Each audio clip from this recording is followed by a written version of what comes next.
ஜெபம். அன்பின் பரலோக தந்தையே, இயேசு ராஜா, இயேசப்பா, எங்களுக்காக நீர் சிலுவையில் அறையுண்டீர் தகப்பனே. அப்பா, எங்களுடைய பாவங்களுக்காக இயேசப்பா நீங்கள் எங்களுக்காக சிலுவையில் மறித்தீர் இயேசப்பா. இன்றைக்கு தகப்பனே நீர் எங்களோடு இறங்குங்க இயேசப்பா. ஒருவேளை இன்றைக்கு நாங்களும் தகப்பனே உம்மை மறுபடியும் சிலுவையில் அறைந்து கொண்டிருப்போம் என்று சொன்னால் அப்பா, இன்றைக்கு இயேசப்பா நீங்கள் எங்களோடு பேசுங்க தகப்பனே. உம்முடைய வார்த்தையை நாங்கள் கேட்க என் தேவ ஆவியானவர் அப்பா உம்முடைய பிரசன்னம் மாத்திரம் இந்த இடத்துல இறங்கும்படியாக ஜெபிக்கிறேன் தகப்பனே. இயேசுவின் மூலம் ஜெபிக்கிறோம் ஜீவனுள்ள நல்ல தகப்பனே, ஆமென். இயேசு கிறிஸ்து சிலுவையில் மொழிந்த முதலாம் வார்த்தை, பிதாவே இவர்களுக்கு மன்னியும். வாசிப்போம். லூக்கா 23:34.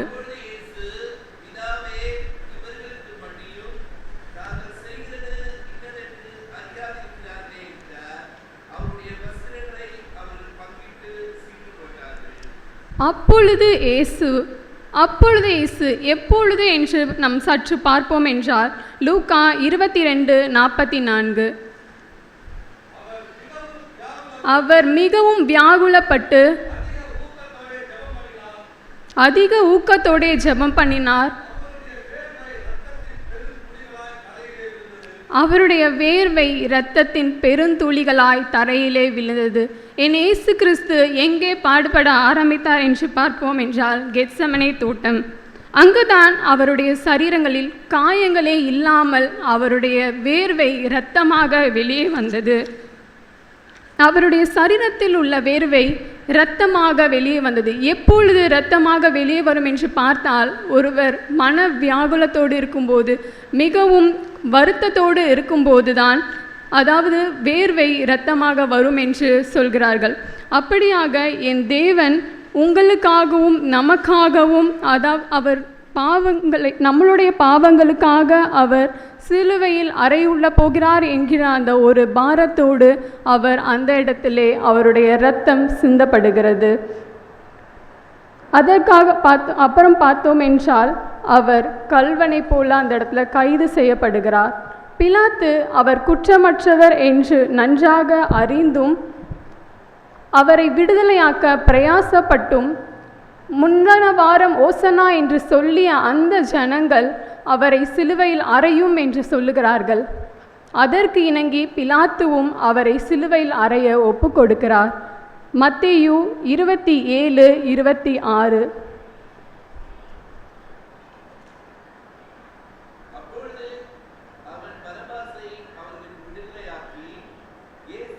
இயேசுவையோ வாரினால் அடிப்பித்து சிலுவையில் அறையும்படிக்கு ஒப்பு கொடுத்தான். எனக்கு அன்பான ஜனங்களே, வார் என்பது சொன்னால் வெறும் சாட்டை அல்ல. அந்த வார் எண்டில் பார்த்தீங்கன்னா இரும்பலால் ஆன அந்த கொக்கி இருக்கும். அதை வச்சு நீங்கள் ஒரு வாட்டி அடிச்சிங்கன்னா உங்களோட முதுகில் இருக்கிற அந்த செதை முதற்கொண்டு கிழித்து கொண்டு வரும். இப்படியாக அப்போஸ்தலர் பகுதியில் சொல்கிறாரு, 1 குறைய 40 அடிகள் என் இயேசு கிறிஸ்து உங்களுக்காகவும் எனக்காகவும் அவர் பாடுபட்டார். வாரினால் அவரை அடிக்கிறாங்க. அதற்கப்புறமும் கூட அவரை விடலை. என்ன பண்ணுறாங்கன்னா சிலுவையை அவர் சுமக்கிறார்.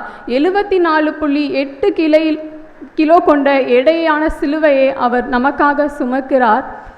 அதற்கப்புறம் பார்த்திங்கன்னா அப்பையும் அவருடைய கைகளிலும் கால்களிலும் அவர் ஆணி அடித்து அவரை சிலுவையில் தூக்கி நிறுத்துகிறார்கள்.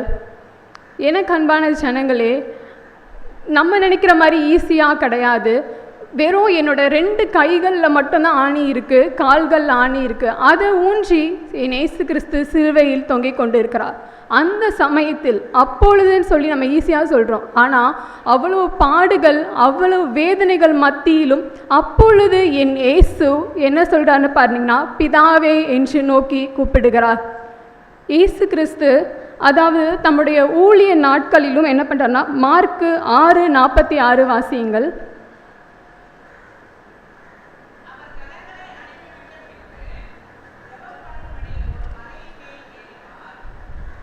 அவர் ஜெபம் பண்ணும்படி, அதாவது தம்முடைய ஊழியத்தை எப்பொழுதெல்லாம் முடித்து விட்டு அவர் தனிமையில் இருக்கிறாரோ அப்பொழுதெல்லாம் பார்த்தீங்கன்னா ஜெபம் பண்ணுவதற்காக அவர் தனிமையில் செல்கிறார். தம்முடைய பிதாவை நோக்கி கூப்பிடுகிறார். அந்த ஜெபம் அவருக்கான ஜெபம் அல்ல, உங்களுக்காகவும் எனக்கான ஜெபமாக மாத்திரம் இருக்குது.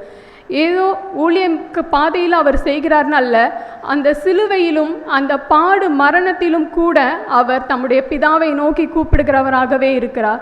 இன்றைக்கு சற்று நாம் சிந்தித்து பார்ப்போம். ஒருவேளை வேலைக்கு போகிறோம், வீட்டுக்கு வந்ததுக்கு அப்புறம் என்ன பண்ணுறோம் என்று நம்ம யோசித்து பார்க்க அழைக்கப்படுகிறோம். எஸ், ஃபோன் இருக்குது, நான் ரிலாக்ஸ் பண்ணுறேனா, இல்லை என்னை உண்டாக்கினவரை நோக்கி நான் பார்த்துருக்கிறேனா என்று நாம் இன்றைக்கு சிந்திக்க அழைக்கப்படுகிறோம். தொடர்ந்து வாசிப்போம் என்றால்,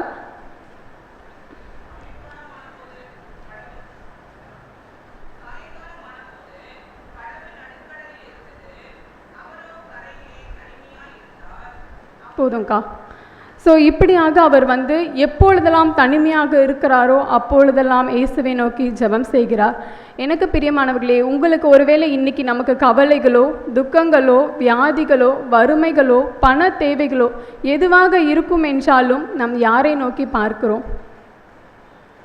நம் யாரை நோக்கி பார்க்கிறோம்? என் இயேசு கிறிஸ்து வெறும் சாதாரண நேரத்தில் மட்டும் தன்னை அனுப்பின பிதாவை நோக்கி பார்க்கவில்லை. தன் கைகளிலும் கால்களிலும் ஆணி அடித்த அந்த சூழ்நிலையிலும் அவர் பிதாவை நோக்கி பார்க்கிறார். தொடர்ந்து வாசிப்போம். லூக்கா 23:34. இவர்களுக்கு மன்னியும். அப்பொழுது இயேசு, பிதாவே இவர்களுக்கு மன்னியும். எப்பொழுது? தன் முதுகெல்லாம் கிழிக்கப்பட்ட சூழ்நிலையில், தன் சரீரத்தில் சோர்வடைந்த ஒரு சூழ்நிலையில் என் தேவன் பிதாவை நோக்கி இவர்களுக்கு மன்னியும் என்று சொல்லுகிறார். கடைசியாக அவர் கடைசி நிமிடத்திலும் பாவிகளை இரட்சிக்க கிறிஸ்து இயேசு உலகத்தில் வந்தார் என்கிற அந்த ஒரே ஒரு நோக்கத்தை மாத்திரமே அவர் சிலுவையிலும் நிறைவேற்றி இருக்கிறார். இயேசு கிறிஸ்து பிதாவுடைய நோக்கத்தையும் அவருடைய சித்தத்தையும் நன்கு அறிந்தவராகவே காணப்பட்டிருக்கிறார். இன்னைக்கு நம்மளோட நோக்கம் என்ன என்று அறிந்திருக்கிறோமா? சற்று சிந்திப்போம். நான் எதற்காக, என்னை இயேசு கிறிஸ்து எதற்காக படைத்தார்? இயேசு கிறிஸ்து பிதா தன்னை பாவிகளை இரட்சிக்க உலகத்தில் அனுப்பினார். இரட்சிப்புக்கு முதல் காரணம் மன்னிப்பு. அந்த மன்னிப்பை இயேசு கிறிஸ்து தன்னுடைய ஊழிய நாட்களிலும் பார்த்தீங்கன்னா அவர் ஃபஸ்ட்டு பாவத்திலிருந்து விடுதலையாக்கி மாத்திரமே அவர் வியாதியிலிருந்து விடுதலை கொடுத்தார்.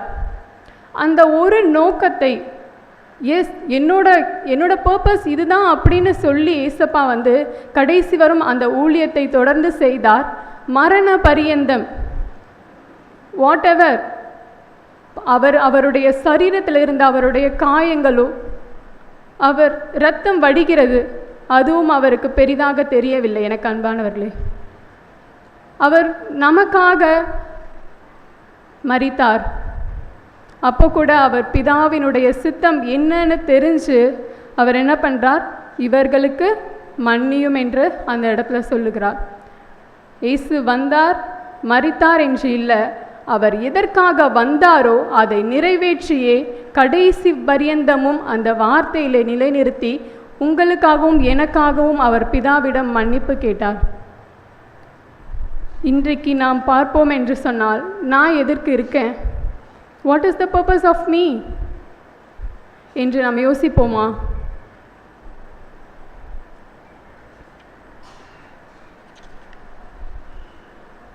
தொடர்ந்து வாசிப்போம். மார்க் 15:29-30.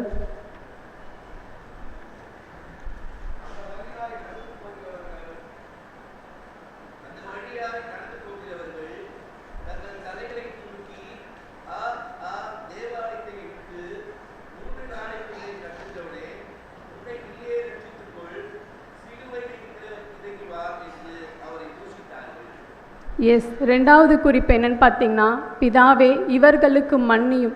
யாரை மன்னியும் என்று சொல்லுகிறார்? அங்கே நின்று கொண்டிருந்து சிலுவையில் அறைந்த அந்த ஜனங்களை, தன் கைகளிலும் கால்களிலும் ஆணி அடித்த அந்த மக்களை, தன்னை நிந்தித்த அந்த மக்களை, தன்னை பரியாசம் பண்ணின அந்த மக்களை என் தேவன் சிலுவையில் மன்னித்தார். எனக்கு அன்பானவர்களே, ஒருவேளை நாம் யோசிப்போம் என்று சொன்னால், அவர் அப்போ மட்டும்தான் சிலுவையில் அறையப்பட்டாரா? எத்தனை பேர் இங்கே ஓகே சொல்கிறீங்கன்னு தெரில. நோ, இன்றைக்கி நீங்களும் நானும் அவரை தினம் சிலுவையில் அறைந்து கொண்டே தான் இருக்கிறோம். நம்ம சிந்தனைகள் தவறு செய்யும்போது இதோ நீங்களும் நானும் முள்கிரீடத்தை அவர் மேல் சூட்டி கொண்டே தான் இருக்கிறோம். அவர் தலையிலிருந்து இரத்தம் வடிந்து கொண்டே தான் இருக்கிறது. இன்றைக்கு உங்கள் கைகளினால் நீங்கள் பாவம் செய்தீங்கன்னா, வாலிப பிள்ளைகளே, ஒருவேளை நீங்கள் மதுபான பாட்டிலை கையில் எடுத்தீங்கன்னா நீங்களும் உங்களுடைய கைகளினாலே அவருடைய கைகளில் ஆணியை அடிக்கிறீர்கள் என்று சற்று சிந்தித்து பாருங்கள். ஒருவேளை நான் சர்ச்சுக்கு வராமல் நான் வெளியே போகிறேன், என் கால்கள் அங்கேயும் இங்கேயும் ஓடிக்கொண்டு இருக்கிறது என்று சொன்னால், இன்றைக்கு நீங்களும் நானும் அவருடைய கால்களில் ஆணிகளை அடித்து கொண்டே தான் இருக்கிறோம். அவர் சிலுவையில் அவர்களை மாத்திரம் மன்னிக்கவில்லை, அவரை பரியாசம் பண்ணியவர்களை மாத்திரம் மன்னிக்கவில்லை, உங்களையும் என்னையும் மன்னித்தார். இன்றைக்கு நமக்காகவும் அவர் பிதாவிடம் மன்னிப்பு கேட்கிறார். எனவே ஒருவேளை நான் பாவம் செஞ்சுட்டேன், இதுக்கப்புறம் எனக்கு அதிலிருந்து விடுதலை கிடைக்குமான்னு சொன்னீங்கன்னா, இன்றைக்கி நீங்கள் அந்த பாவ மன்னிப்பை உங்களுக்கு சுதந்தரித்து கொள்ளுங்கள். என் இயேசு இவர்களுக்கு மன்னியும் என்று சொன்னது நமக்கும் சேர்த்துதான். எனவே நாமும் அந்த மன்னிப்பின் சுதந்திரத்தை பெற்றுக்கொள்வோம். இனி அவரை சிலுவையில் அறையாமல் இருப்போம். கலாத்தியர் 3:13.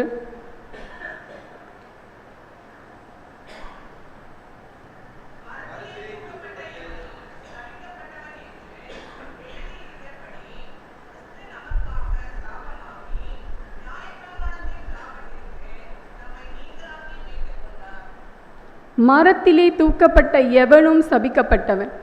நம்ம மேலே வரவேண்டிய பாவத்தை என் தேவன் சிலுவையிலே சுமந்தார். நமக்காக சாபமாகி நியாயப்பிரமாணத்தின் சாபத்திற்கு நம்மை நீங்களாக்கி மீட்டு கொண்டார். ஒருவேளை இன்றைக்கி அந்த பாவ உணர்வோடு நாம் இருப்போம் என்று சொன்னால், கிறிஸ்து நமக்காக சாபமானார், நியாயப்பிரமாணத்தின் சாபத்திற்கு நம்மை நீங்களாக்கி மீட்டு கொண்டார் என்கிற அந்த ஒரு சுதந்திரத்தை நாம் பெற்றுக்கொள்வோம். அடுத்ததாக, பிதாவே இவர்களுக்கு மன்னியும். காரணமே இல்லாமல் நம்ம மேலே யாராச்சும் கோவப்பட்டோன்னு சொன்னால் நமக்கு வருகிற கோவம் எப்படி இருக்கும்? யாராச்சும் ஏதாச்சும் சொல்லிட்டாங்கன்னா நம்ம எப்படி சிந்திப்போம்? ஆனால் என் தேவன் எல்லாவற்றையும் அவர் தன்னுடைய சரீரங்களில் காணப்படுகிற காயங்களை அவர் பெரிதாக எண்ணவில்லை. நோ, அப்படி எண்ணிருந்தார்னு சொன்னீங்கன்னா, அவர் சிலுவையில் நான் பாடுபடுறேனே என்று எண்ணிருந்தார்னு சொன்னால் இன்றைக்கி நம்ம இங்கே இருந்திருக்க முடியாது. காரணமே இல்லாமல் நம்மளை யாராச்சும் சொல்லிட்டாங்கன்னா நம்ம அவங்க மேலே எப்படி ரியாக்ட் பண்ணுறோம்? இன்றைக்கி என் இயேசு கிறிஸ்து சிலுவையில் மன்னித்தார், நாம் மன்னிக்கிறோமா? வாசிப்போம் மத்தேயு 5:44.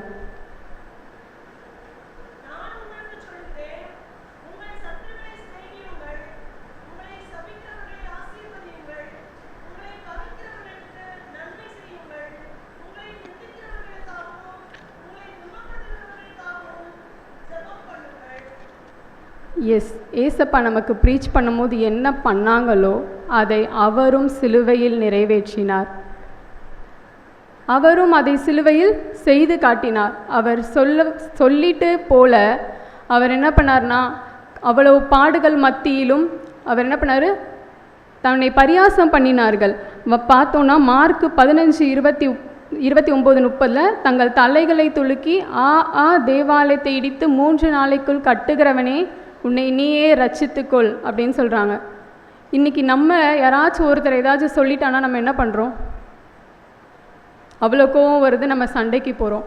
ஆனால் என் இயேசு கிறிஸ்து என்ன பண்ணுறாரு? அவர்களுக்கு மன்னிக்கிறார். நமக்கு மத்தேயு 5:44 உங்கள் சத்துருக்களை சிநேகியுங்கள், உங்களை சபிக்கிறவர்களை ஆசீர்வதியுங்கள்னு சொன்ன தேவன் இன்றைக்கு அதை அவர் சிலுவையிலும் அவ்வளவு பாடுகள் மத்தியிலும் அவ்வளவு வேதனைகள் மத்தியிலும் அவர் அதை நிறைவேற்றியும் இருக்கிறார். சற்று சிந்திப்போம். ஒருவேளை இன்றைக்கி நான் அவன்கிட்ட பேச மாட்டேன், அப்படின்னு சொல்லி நம்மளில் இருப்போம் என்று சொன்னால், இன்றைக்கி நீங்கள் முதலாவது பாவம் மன்னிப்பின் நிச்சயத்தை நம்ம பெற்றுக்கொண்டோம். அதே போல் நீங்கள் இன்றைக்கி யாரையாவது மன்னிக்க வேண்டும் என்று நினைத்தீர்கள், ஏசப்பா உங்ககிட்ட பேசினாங்கன்னு சொன்னால், இன்றைக்கி நீங்கள் அதை விட்டு கொடுங்க. நம்ம எவ்வளோக்கு எவ்வளோ விட்டு கொடுக்குறோமோ அப்போ மாத்திரம்தான் ஆவியானவர் நம்மளோடு பேசுவார். ஸோ இன்றைக்கி நீங்கள் விட்டு கொடுங்க. கடவுள் உங்களுக்கு அந்த மன்னிக்கிற சுபாவத்தையும் அவர் கொடுப்பார். எனக்கு அன்பான தேவ ஜனமே, என் தேவன் நமக்காக சாட்டை அடிகள் பட்டார், நமக்காக காயப்பட்டார், நமக்காக மரித்தார் என்று சொல்லிக்கொண்டே இருக்க போகிறோமா? இன்னும் அவரை சிலுவையில் அறைந்து கொண்டே இருக்க போகிறோமா? சற்று யோசியுங்கள். இன்னும் எத்தனையோ குட் ஃப்ரைடே என் லைஃப்பில் வரப்போகுது. அந்த குட் ஃப்ரைடேலாம் வந்து நான் இதே வார்த்தையை நான் திரும்ப திரும்ப கேட்க போகிறேன்னா, இல்லை இன்றைக்கி நான் என் இயேசு கிறிஸ்து சிலுவையில் அறையிறத ஸ்டாப் பண்ண போகிறேன்னா?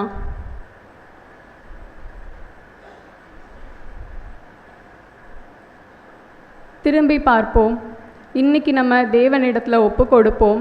இயேசு கிறிஸ்து எந்த நோக்கத்திற்காக வந்தாரோ, பிதா அவரை எந்த நோக்கத்திற்காக அனுப்பினாரோ, முடிவு பரியந்தம் என்ன டிஸ்ட்ராக்ஷன், உடம்பில் என்ன காயங்கள், என்ன கவலைகள், என்ன போராட்டங்கள் ஏசப்பாக்கு வந்தாலும் அவர் கடைசி வரையும் பிதாவே இவர்களுக்கு மன்னியும் என்று நமக்கு அவர் ரட்சிப்பை அந்த இடத்துல வாங்கி கொடுத்திருக்கிறார். நம்மளும் இன்றைக்கி அவர் என்ன நோக்கத்துக்காக நம்மளை இந்த உலகத்தில் வச்சிருக்காருன்னு சொல்லி கண்டுபிடிங்க. அதன் வழியில் நாமளும் நடப்போம். எஸ், டிஸ்ட்ராக்ஷன்ஸ் வரும்.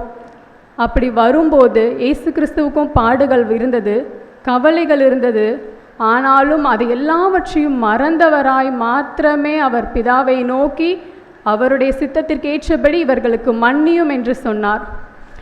அது முன்னாடி நீங்கள் சிலுவையை வச்சிட்டீங்க அப்படின்னா உங்களுக்கு என்ன கவலைகள் இருந்தாலும் அதை நீங்கள் பின்னாடி பார்க்கக்கூடாது. சிலுவையை மாத்திரம் பார்த்தீங்கன்னு சொன்னால் இயேசப்பா இன்றைக்கு கண்டிப்பாக அவர் வைத்த நோக்கத்திற்கு நேராய் நம்மளை நடத்துவார். மன்னிப்பின் நிச்சயத்தை பெற்றுக்கொண்டோம். அந்த மன்னிக்கிற சுபாவத்தை நாமும் மற்றவர்களிடம் காட்டுவோம். நீங்கள் எங்கெல்லாம் வேலைக்கு போகிறீங்களோ அங்கெல்லாம் என் தேவன் என்ன கற்றுக் கொடுத்தாரோ அதை நீங்களும் அவர்களுக்கு வெளிப்படுத்துங்கள். அப்பொழுது என் தேவன் உங்கள் பிரியமாயிருப்பார். உங்களை எதற்காக வைத்தாரோ அந்த நோக்கத்தை அவர் நிறைவேற்றுவார். அதில் அவர் பிரியப்படுவார். ஸோ இன்றைக்கி நம்மளை ஒப்பு கொடுப்போம், ஜெபம் செய்வோம். அன்பின் பரலோக தந்தையே, தகப்பனே, நீர் இப்படி இயேசப்பா பிதா உம்மை எதற்காக வைத்தாரோ அந்த நோக்கத்தை நீங்கள் நிறைவேற்றினீங்களோ அந்த நோக்கத்தை இயேசப்பா நீங்கள் எங்களுக்கு வச்சுருப்பீங்க ஒரு நோக்கம், அதை எங்களுக்கு வெளிப்படுத்துங்க. அதில் நாங்கள் உறுதியாக இருந்து உம்மை மாத்திரம் நாங்கள் நோக்கி பார்த்து வர என் தேவன் நீங்கள் எங்களுக்கு கிருபை தாங்க. அப்பா இயேசப்பா, நாங்கள் இயேசப்பா பாவம் செய்தோன்னு சொல்லியிருப்போம் என்றால் அப்பா இன்றைக்கு நீங்கள் எங்களுக்கு அந்த பாவங்களை எல்லாம் மன்னிங்க, இவர்களுக்கு மன்னியும் என்று சொல்லி எங்களுக்காகவும் நீர் இயேசப்பா பரிந்து பேசினீரப்பா. இன்றைக்கு அந்த மன்னிப்பின் நிச்சயத்தை நாங்கள் பெற்றுக்கொள்கிறோம் இயேசப்பா. அப்பா தகப்பனே, இன்னும் இயேசப்பா உம்மை போல் அந்த குணத்தையும் நாங்கள் மற்றவர்களிடம் காட்ட இயேசப்பா நீங்கள் எங்களுக்கு கிருபை தாங்க. அந்த ஒரு குணத்தை இயேசப்பா உங்கள் சத்துருக்களை சிநேகிங்கள் என்று சொன்ன அந்த குணத்தை தகப்பனே வெளிப்படுத்த எங்களுக்கு நீங்கள் கிருபை தாங்க, வழி நடத்துங்க. இயேசுவின் மூலம் ஜெபிக்கிறோம் ஜீவனுள்ள நல்ல பிதாவே, ஆமென்.